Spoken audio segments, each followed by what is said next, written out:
For a long time now, Fox News has been spreading regime change propaganda against China, trying to cook up a new Cold War against China, manufacturing consent for U.S. sanctions and U.S. intervention attempts against China. And as they've been doing that, and as other media outlets have been doing that, there's been an increase in hate crimes against Asian Americans. But now that it's Israel, now that people are criticizing Israel, and Israel's attacks against Gaza are in the news that have killed over 100 Palestinian civilians, including over 60 children now, with missiles funded by the U.S. government and supplied by private U.S. corporations.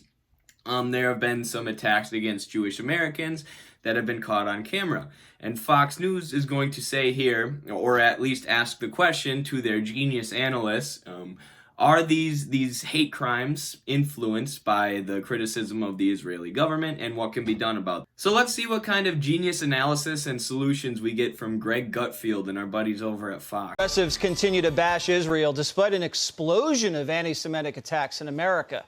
Jewish people targeted from coast to coast after the recent fighting in the Middle East. Democrats like Bernie Sanders keep going after Israel.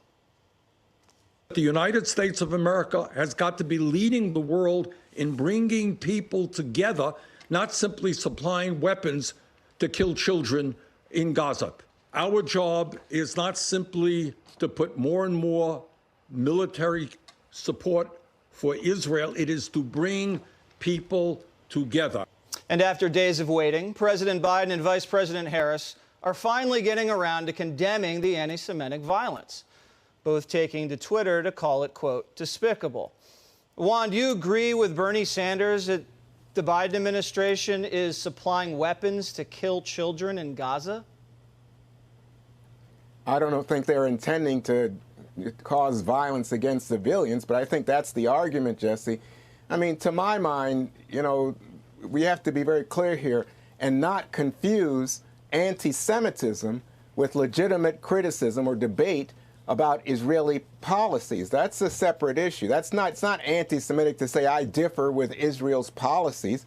You have debate among Jewish people, including Bernie Sanders, about what Israel is doing, how it conducts its policies. You have, AIPAC versus J Street in terms of the Jewish American community taking different positions. So there's nothing anti-Semitic about criticizing Israel.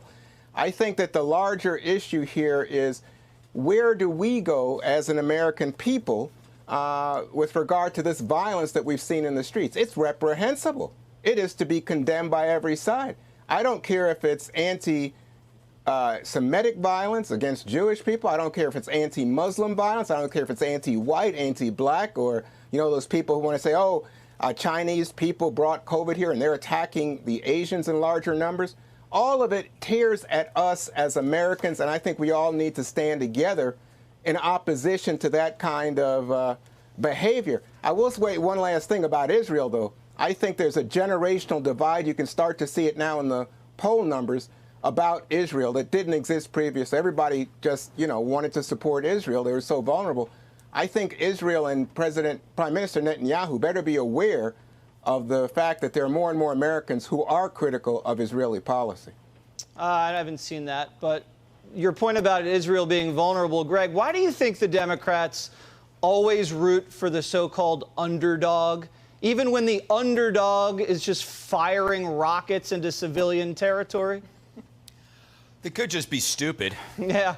Or they could just be inconsistent. Why do you think there's more anti-Semitic attacks going on right now? There's a dramatic uptick. Why is there a rise in anti-Asian attacks, a dramatic rise? It's because all violent crime is up, right? All violent crime is up across the board. We talked about this months ago. It was laughed off. But you cannot tease out specific hate crime as something reprehensible without first condemning all of it as a group. So this is all due to a reduction of policing, the lack of accountability. When you see repeat felons that keep getting out, no bail, it sends a message that when you get arrested, you're going to be out on the street before the cop is done doing his paperwork. That is a fact. The fact that these people are on TV and that they're considered news and that they're supposed to be, one, a watchdog on the government, but two, informing the people, is a condemnation of our whole society. How can you say capitalism works when these fools, these arrogant, smug loudmouths who know nothing, who literally either know nothing or they're purposefully lying, are what we consider news, are what we consider the outlet that's supposed to educate the public on politics and remain a government watchdog. So first of all, because these people are partisan buffoons and part of the way they earn their paycheck is by participating in this worthless rat race between the Republicans and the Democrats, they try and say Joe Biden hasn't been pro-Israel enough and he is contributing to an increase in attacks against Jewish Americans. Like, Joe Biden has staunchly supported Israel. He said Israel has the right to defend themselves, as the death counts are like 2 or 3 dead people in Israel and hundreds of dead people in Gaza. Especially, the longer you span back, the more insane the death count gets. And you can look and see that over 70% of Palestinian people are refugees, have been pushed off their homes. And Joe Biden looks at that situation and says Israel has the right to defend themselves. The country launching some of the most powerful weapons in the world that they bought from the U.S. and had funded by the U.S. into civilian areas as they knock over media buildings so their crimes can't even be reported on.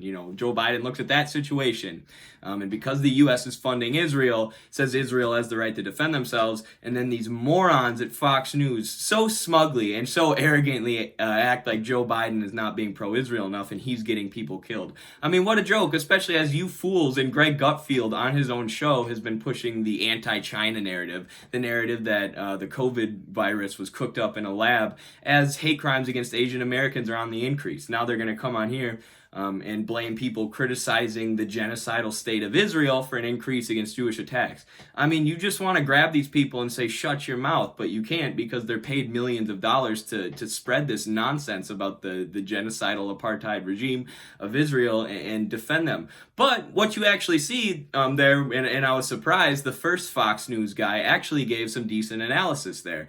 As they're trying to cancel Bernie Sanders, a man whose family died in the Holocaust, a Jewish man whose family was killed in the Holocaust, criticizing Israel, as these white, rich Fox News people like Greg Gutfeld and whoever the main host is here try and smear Bernie Sanders as being anti-Semitic for criticizing apartheid.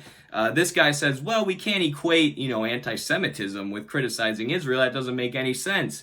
And then he says there's a new generation of people, and he said he hopes Netanyahu notices this, who are not okay with what Israel's doing to Palestine. Of course, the host dismissively goes, I haven't seen that. Oh, haven't you, buddy? Well, too bad. There is a whole generation of people, and we're done with it. We're done with people like you, and we're done with genocidal regimes, and we're done being lied to by the U.S., who say they stand for human rights and freedom and democracy around the world while funding apartheid states. So I have news for that cocky, arrogant Fox News host. We're coming for your job spreading propaganda on behalf of apartheid states. And here you can see, of course, the only 2 arguments that Zionists or defenders of Zionism have at this point.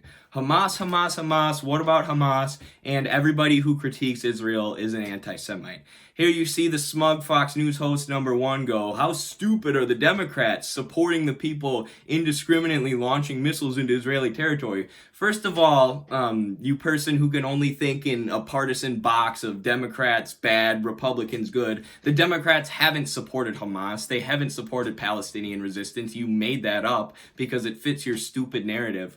But second, there are 60 Palestinian children dead. Right, there are under 10 Israeli civilians killed, and there are over 200 Palestinian civilians killed. Entire buildings, media buildings being crumbled because the U.S. gives $3.8 billion a year in funding to Israel and then allows them to purchase weapons from the most powerful private weapons manufacturers in the world, like Raytheon and Boeing, who are based in the U.S. And those companies dump a bunch of money into Fox News, so you hear nonsense like this, and then they dump a bunch of money into lobbying the government so that the government continues relations with countries like Israel, who can continue to make those companies money by buying their weapons and using them to blow up Palestinian homes.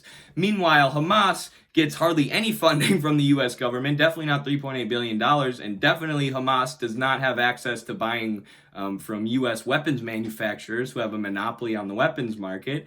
So they end up using what are essentially enhanced fireworks, which you can see my most recent TikTok about.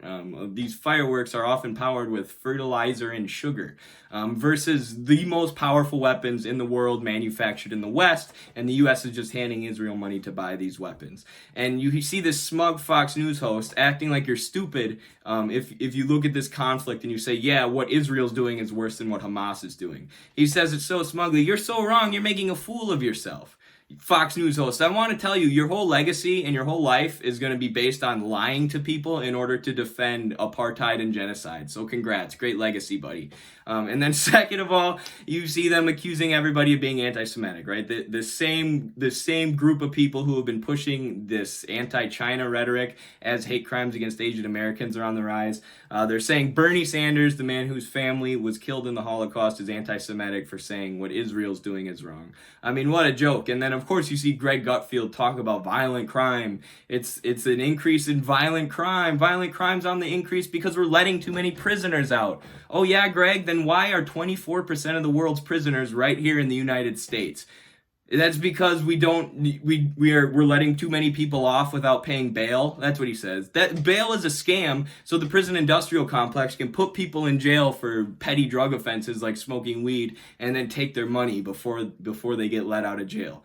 You really think that is going to put a stop on hate crimes in this country? You know what would put a stop on hate crimes in this country? If you threw all of these hosts, except for the first guy who talked, who actually had some decent analysis, he can go. But if you throw all those hosts in a jail cell and you let all the nonviolent drug offenders free and then you shut down Fox News for good, that would probably decrease hate crimes. These people are lying to the public.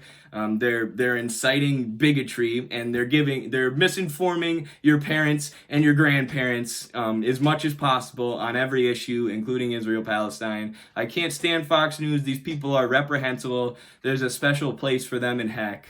Free Palestine. Israel is an apartheid state. Of course, condemn the anti-Semitic attacks, but criticizing Israel is not anti-Semitism. All right, solidarity, everyone. Peace.